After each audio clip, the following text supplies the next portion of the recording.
আধার উঠে রানের পাশে ঘুরতে ঘুরতে বলে, রান ডিসুজা বড় বিজনেসম্যান অ্যালেক্স ডিসুজার বিগড়ে যাওয়া সন্তান। মেয়ের সেক্সুয়াল হ্যারাসমেন্ট করা, মেয়ের সাথে জোর করে ইন্টিমেট হওয়া, এসব বিভিন্ন কেসে থানায় তোর নাম আছে। কিন্তু বাপের পাওয়ারের জোরে বারবার বেঁচে যাস। বাট তোর জীবনের সবচেয়ে বড় ভুল ছিল আলোর উপর নজর দেয়া। ও ক্যাম্পাসে সবার সামনে তোকে মেরেছিল না, বাট আমি ওর মতো এত ভালো মনের না রে। আমার মন পাথর দিয়ে তৈরি, তাই তোকে ছাড়বো না। রান আধারের অতিরিক্ত ঠান্ডা গলা শুনে ভয় পেয়ে যায়।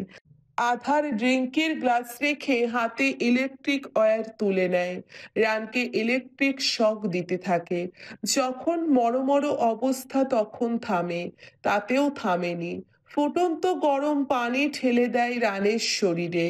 পুরো শরীরে ফোস্কা পড়ে যায়। তার উপর লবণ আর মরিচের গুঁড়া ছিটায়। রান ছটফট করতে করতে মারা যায়। আধার আর আগুন সেখান থেকে বেরিয়ে যায়।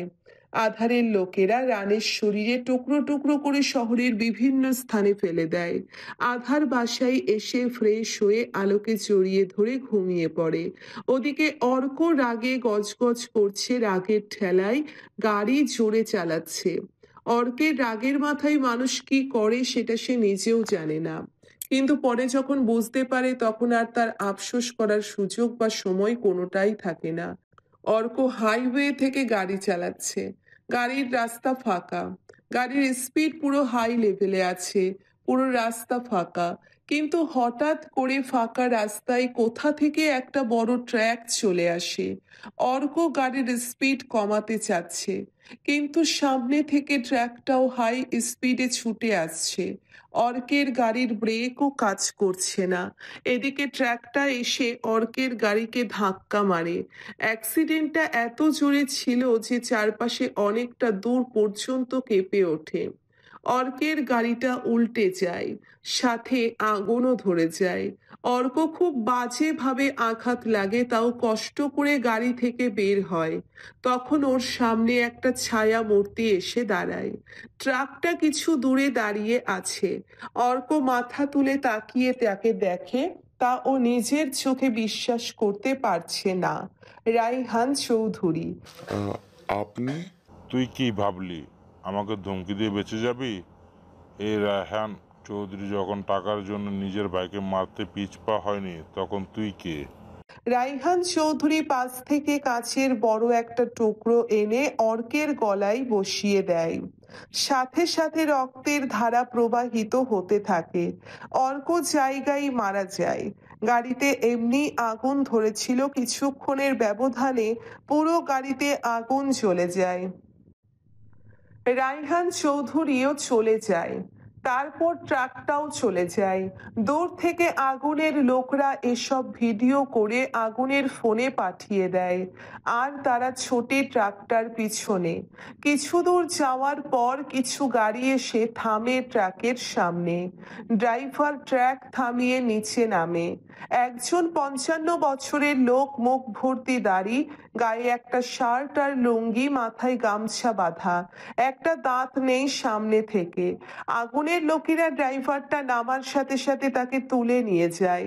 ফাঁকা রাস্তায় ট্রাকটা পড়ে থাকে। দেখতে দেখতে 7 দিন কেটে গেল কানাডায়। আজ সবাই দেশে ফিরে যাচ্ছে, সাথে রাজিয়া বেগমও।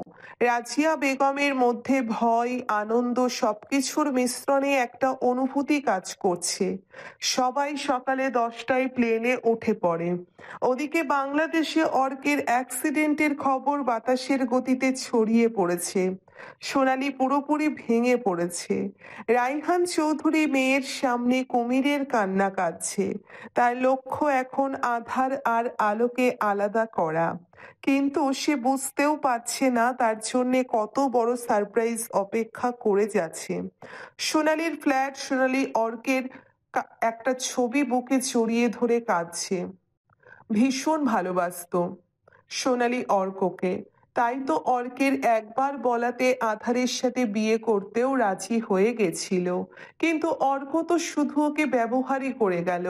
সোনালি তো এটাও জানে ওর ভালোবাসাকে স্বয়ং ওর বাবাই মেরেছে। বাবা এমন একজনের মেয়ে ও যার পরিচয়ও কাউকে দিতে পারে না, কারণ সে অবৈধ সন্তান। এর থেকে একটা মেয়ে আর কত কষ্ট পেতে পারে? যাকে ভালোবাসলো সে তাকে তার প্রয়োজনে ব্যবহার করত, বাবাকে বাবা বলে পরিচয় দিতে পারে না। সোনালি তো এটাও জানে না আধার ওর ভাই হয়। আজ পর্যন্ত রাইহান চৌধুরী সোনালীকে শুধু নিজের কাজের জন্যে ব্যবহারই করে গেছে, কোনো দিনও বাবার ভালোবাসা দেয়নি। আর মাকে তো জন্মের সময়ই হারিয়ে ফেলেছে। সোনালীর দিন কাটে এখন এই চার দেওয়ালের মাঝে। বাইরের জগৎ এখন আর ভালো লাগে না। সোনালীর চারপাশে আধারের বডিগার্ড থাকে। যতই হোক আধারের বোন হয়, একজন ভাইকেই তো আগলে রাখতে হয় তার বোনকে। সোনালী তো এসবের ব্যাপারে কিছুই জানে না। পরের দিন আধাররা বাংলাদেশে এসে পৌঁছয়। আধার যে দেশে এসেছে তার খবর এখনো কারো কানেই পৌঁছায়নি।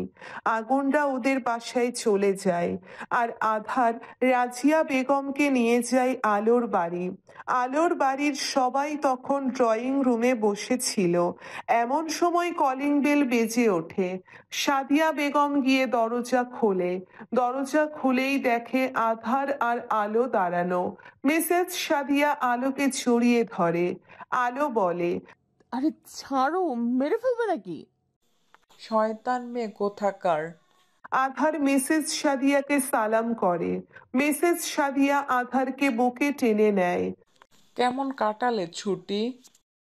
চলো ভিতরে চলো।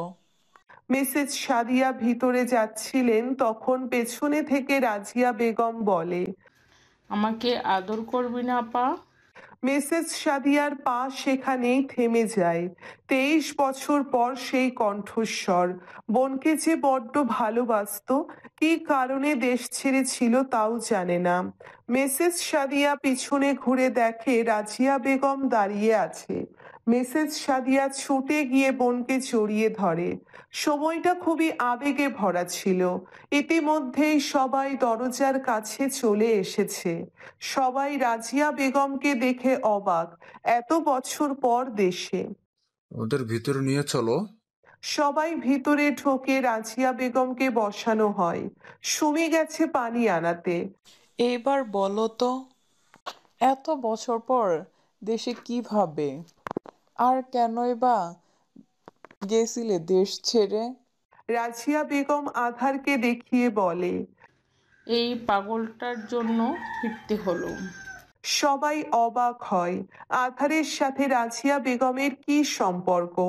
তখন আধার বলে, উনি আমার ছোট মা, মানে আমার চৌধুরী বাড়ির ছোট বউ। সবাই আর এক দফা চমকায়। জানতো রাজিয়া বেগম বিয়ে করেছে, কিন্তু কারে তা তাদের জানা ছিল না। ধীরে ধীরে রাজিয়া বেগম শুরু থেকে সব খুলে বলে। সবাই সব শুনে হতভম্ব হয়ে যায়। কেউ কি করে এত খারাপ হতে পারে? জীবনের থেকেও কি সম্পত্তি বড়? আধারের কথা ভাবতেই সবার খারাপ লাগে বেশি। নিস্তব্ধতা ভেঙে আধার বলে, ছোট মা আপাতত আপনাদের সাথে থাকুক। আমি আর আরো বাড়ি যাচ্ছি, সময় মতো সবার সামনে নিয়ে আসবো। সবাই সম্মতি জানায়। আধার আর আলো কিছুক্ষণ থেকে বেরিয়ে পড়ে। সবাই রাজিয়া বেগমকে নিয়ে ব্যস্ত হয়ে পড়ে। চৌধুরী বাড়িতে সোফায় বসে বসে বিভিন্ন বিষয়ে আলোচনা করছিল রাইহান চৌধুরী আর আলতাফ চৌধুরী। দরজায় কলিং বেল বেজে উঠলে সার্ভেন্ট গিয়ে দরজা খুলে দেয়। আধার আর আলো ভিতরে আসে। রাইহান চৌধুরী আর আলতাফ চৌধুরী তখন আধারকে আশা করেনি। আধার ভিতরে ঢুকে চোখ যায় রাইহান চৌধুরীর দিকে। ঘৃণায় ভিতরটা ভরে যায় আধারের। পারলে এখনই মেরে ফেলতো লোকটাকে, কিন্তু পারছে না প্রমাণের জন্য। আলতাফ চৌধুরীকে দেখেও ততটাই রাগ হয়। কি করে পারলো এমন একটা ছেলেকে এখনো ছেলের পরিচয় দিতে? তিনি হয়তো এটাও জানে আধারের এতিম হওয়ার পিছনে দায়ী এই লোকটা। আলতাফ চৌধুরীর কাছে তার বংশমর্যাদা এত বেশি গুরুত্বপূর্ণ যে একজন খুনিকেও ছেড়ে দিতে পারছে। আধার একবার ওনাদের দিকে ঘৃণার দৃষ্টিতে তাকিয়ে ঘটঘট করে উপরে চলে যায়। আলো বুঝতে পারছে আধারের মনের অবস্থা। আলতাফ চৌধুরী আধারের এমন ব্যবহারে চমকায়। আধার কখনো এমন ব্যবহার করেনি। আলোকে জিজ্ঞেস করে, ওর কি হয়েছে দাদু ভাই, এমন করে চলে গেল কেন? আসলে অফিসে নাকি কি সমস্যা হয়েছে তাই নিয়ে চিন্তায় আছে, তাই আর কি। কথাটা বলে আলো উপরে চলে যায়। আলোর কথা আলতাফ চৌধুরী বিশ্বাস করলেও রাইহান চৌধুরী আধারের চোখে অন্য কিছু দেখেছে। আধার রুমে এসে সোফার উপর মাথা নিচু করে বসে আছে।